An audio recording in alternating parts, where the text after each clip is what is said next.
All such farm jobs which are tough, dirty, or unpleasant are generally referred to as stoop labor.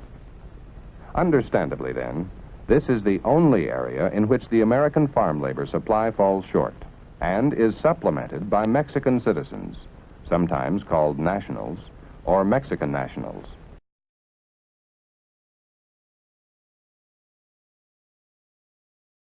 A first-generation American, Cesar Chavez, was born on March 31, 1927, outside Yuma, Arizona. At age 11, his family lost their farm during the Great Depression and had to become migrant farm workers. Throughout his youth and into adulthood, Cesar traveled the migrant streams throughout California, laboring in the fields, orchards, and vineyards, where he was exposed to the hardships and injustices of farm worker life. Chavez had to drop out of school when he reached 8th grade because he needed to help support his family full-time. Later, Cesar joined the U.S. Navy in 1946, serving in World War II. He returned from the service in 1948 to marry Helen Fabella, whom he met while working in the fields and vineyards around Delano. Together they settled in the East San Jose barrio of Sal Cipuedes and had 8 children. The migrant worker lifestyle led to his lifetime commitment to making the migrant working conditions, treatments, and pay better for all farmers. Cesar left a steady income job in 1962 with $1,200 to his name to establish the National Farm Workers Association, later to be named United Farm Workers of America. This was the first successful farmers' union. At this time, the Chavez family moved to Delano, California to begin to recruit farmers for the NFWA. Cesar would have to speak to 100 workers before finding 1 or 2 who were not afraid to commit to their cause.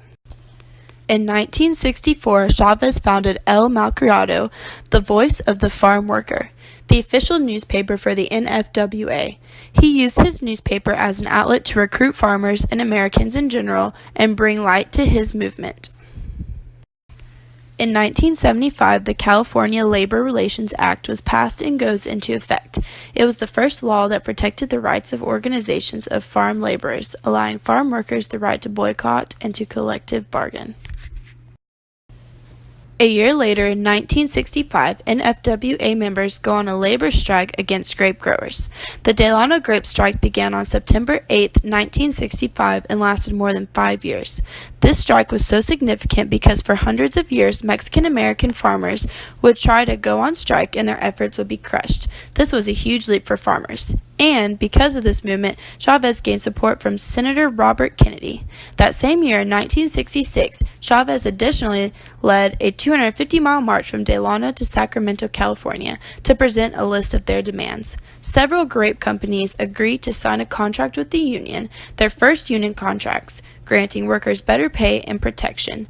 In the decades that followed, Cesar Chavez continued using strikes, boycotts, marches, and fasts to help farm workers stand up for their rights. I think that what we need is some federal legislation which will be comparable to the legislation that we passed in the 1930s for other workers in this country. And the fact is that we haven't done that, and the result has been that the farm workers have suffered and grown much more slowly economically than any other segment of our society. In 1988, Chavez undertakes his last fasting, a fast for life, to call attention to the health hazards farm workers and their families face by exposure to pesticides. The fast is the longest hunger strike of his life, lasting 36 days. This last strike was in honor of a cancer cluster among children that emerged in the agricultural community of McFarland, California. Ultimately, 11 children in a 6-block radius were diagnosed with cancer, and many women suffered with unexpected miscarriages. In addition, a farm worker dies after he's sprayed with pesticides while working in a field in San Diego. Chavez believes these tragedies are all directly related to pesticide use.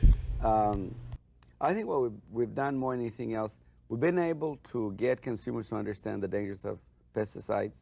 We've been able to get the public to understand that the workers who produce the food are the ones that really suffer the impact of those pesticides.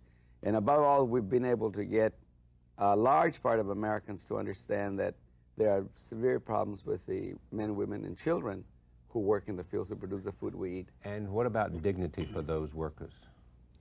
Some cases, yes. Although in other cases, not. Not. In those cases where they've been able to be successful, have their own union, a lot of dignity, a lot of better wages and conditions, and the things that go with having a union. But unfortunately, a small number of them, still yet, many people need to be helped. April 23, 1993, Cesar Estrada Chavez dies in his sleep. The funeral was known as the largest of any labor leader in the history of the U.S. In 1994, Chavez was awarded the Presidential Medal of Freedom by Bill Clinton. And then in 2003, the U.S. Post Office issues a Cesar Chavez stamp.